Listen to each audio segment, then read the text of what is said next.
Dear friends, आज हम लोग इस वीडियो लेक्चर के माध्यम से पॉलिटी यानी कि राज्य व्यवस्था के पार्ट 2 को देखेंगे और इसमें जानेंगे कि भारत के मूल संविधान में कुल 22 भाग था, लेकिन आगे चलकर 4 भाग को जोड़ दिया गया। यानी कि संशोधन जब हुआ तो 4A, 9A, 9B और 14A को ऐड किया गया। इसको आप हिंदी में भी लिखे हुए देखते होंगे, 4 क, 9 क, 9 ख और 14 क।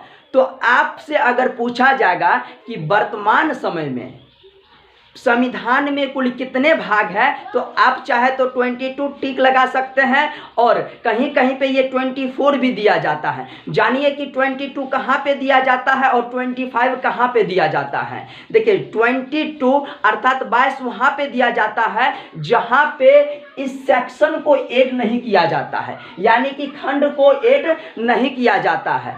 अगर 25 दिया रहता है तो इस सेक्शन को भी अलग से काउंट कर लिया जाता है। हालांकि आपके मन में प्रश्न चल रहा होगा कि भारत के मूल संविधान में भाग की कुल संख्या 22 थी और 4 भाग को जोड़ दिया गया तो 26 हो जाना चाहिए।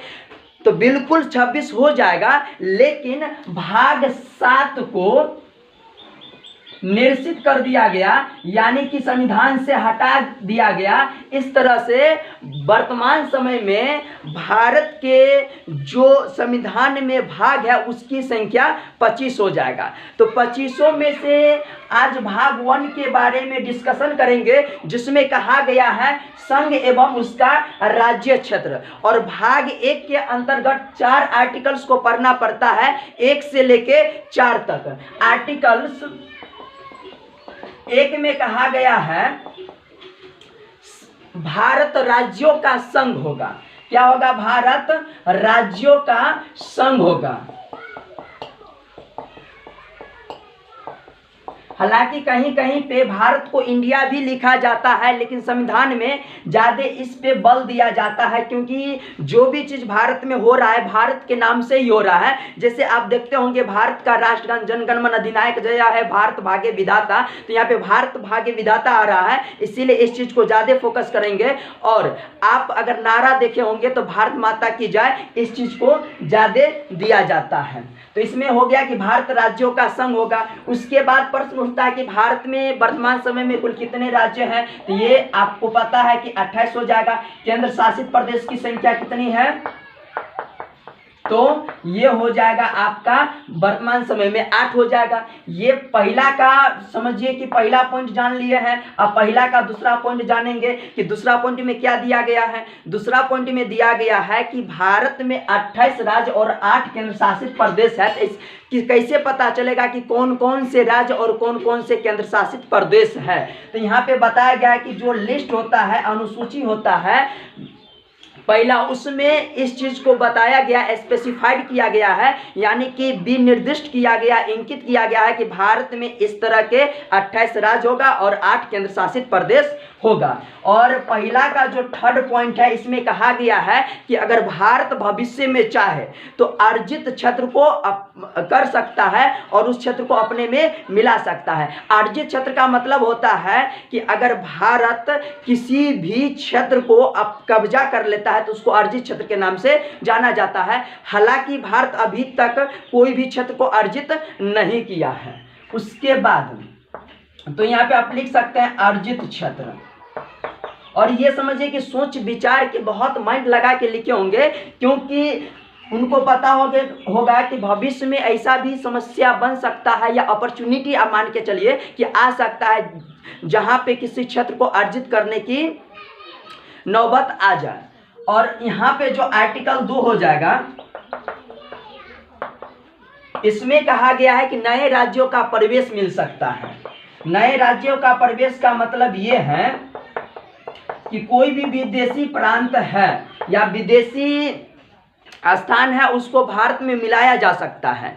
जैसे एक बार सिक्किम को भारत के अंतर्गत विलय किया गया था और यह विलय 26 अप्रैल 1987 को किया जाता है। और यहाँ पे भारत का जो 22वां राज्य है इसको सिक्किम को बनाया जाता है।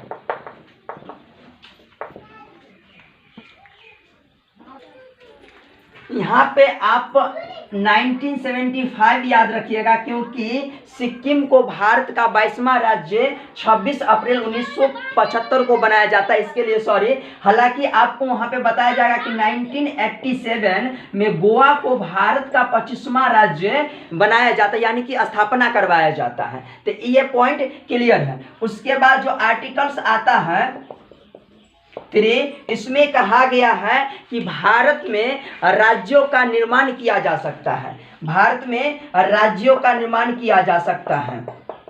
हालांकि बहुत सारे राज्यों का निर्माण भी होता है, नए राज्य का निर्माण भी हो सकता है और किसी और राज्य में से उसको खंड करके दूसरे राज्य का भी निर्माण करवाया जा सकता है। हालांकि आपको बता दें कि छत्तीसगढ़ को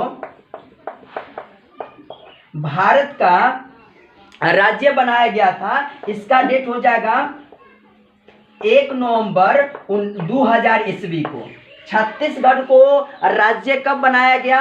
तो 1 नवंबर 2000 ईस्वी को। उसके बाद बनाया जाता उत्तराखंड को, और उत्तराखंड को उत्तर प्रदेश से अलग करके बनाया जाता है, जो कि 9 नवंबर 2000 ईस्वी को बनाया जाता है। उसके बाद बिहार से झारखंड को अलग कर दिया जाता है और झारखंड राज्य का निर्माण 15 नवंबर 2000 ईस्वी को करवाया जाता है। और आर्टिकल 3 में ही कहा गया है कि जो राज्य है इसकी सीमा में परिवर्तन किया जा सकता है। हालांकि 1951 में जो संविधान संशोधन हुआ था उसमें असम के सीमा में परिवर्तन कर दिया गया था। और यहाँ पे इतना ही नहीं, सीमा में परिवर्तन के साथ नाम में भी परिवर्तन किया जा सकता है। जैसा कि आप लोग जानते हैं कि कोलकाता जो है उसको पहले कलकत्ता होता था, अब कोलकाता कर दिया गया है। उसी तरह से पहले उत्कल हुआ करता था, अब ओडिशा कर दिया गया। इस तरह से यहाँ पे नाम में परिवर्तन किया जा सकता है। और आर्टिकल जो 4 है इसमें कहा गया है, जो अनुच्छेद 2 और 3 की चर्चा किया गया है। तो आज के वीडियो लेक्चर में बस इतना ही जानेंगे, फिर मिलते हैं अगले वीडियो लेक्चर में।